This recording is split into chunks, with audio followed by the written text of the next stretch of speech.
Que, eh bien, cela pose aussi des difficultés au niveau économique. Et Steve, vous êtes justement avec la secrétaire d'État Agnès Pannier-Runacher qui a été interrogée sur ces sujets tout à l'heure dans l'hémicycle. Oui, Madame la Ministre, bonjour. La Chine est quasiment paralysée. On parle déjà de récession. Est-ce que la France va lui emboîter le pas?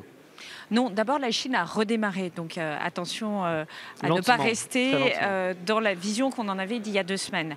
Ils ont redémarré, ils ont plus de 50% des sites qui sont aujourd'hui en production et ils sont en train de monter en puissance. Lentement, vous avez complètement raison, et surtout la région de Wuhan reste dans un démarrage très décalé dans le temps par rapport à ce qu'on espérait.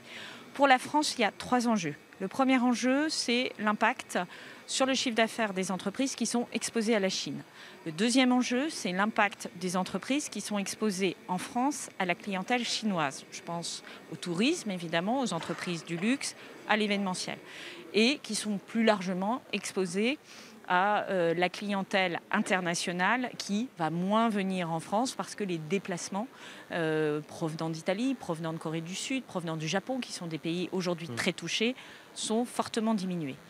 Et la troisième chose, c'est les chaînes de production. C'est-à-dire, vous avez pour fabriquer un panneau de porte de voiture, une pièce de moteur d'un avion, une petite pièce comme ça qui vient de Chine, et il faut que cette pièce soit livrée dans les temps de la production. Et alors concrètement, comment on fait? Alors aujourd'hui, nous avons avec toutes les filières industrielles fait à plusieurs reprises le point. Nous sommes en contact continu pour savoir si elles anticipent des ruptures. Ce n'est pas le cas pour le moment. Et comment gérer éventuellement ce qu'on appelle un double sourcing, c'est-à-dire d'aller chercher chez d'autres fournisseurs les pièces qui pourraient manquer ou gérer le stock. Nous leur avons autorisé des mesures de chômage partiel si elles perdent des commandes, ou inversement des mesures facilitant les heures supplémentaires si elles doivent accélérer leurs commandes parce qu'elles ont des livraisons un peu décalées dans le temps pour rattraper le temps perdu.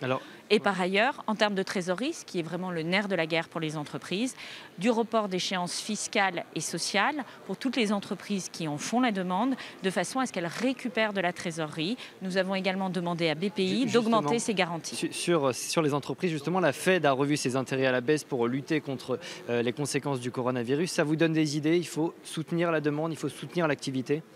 C'est des décisions qui doivent être prises au niveau de l'Europe. La Banque centrale européenne travaille.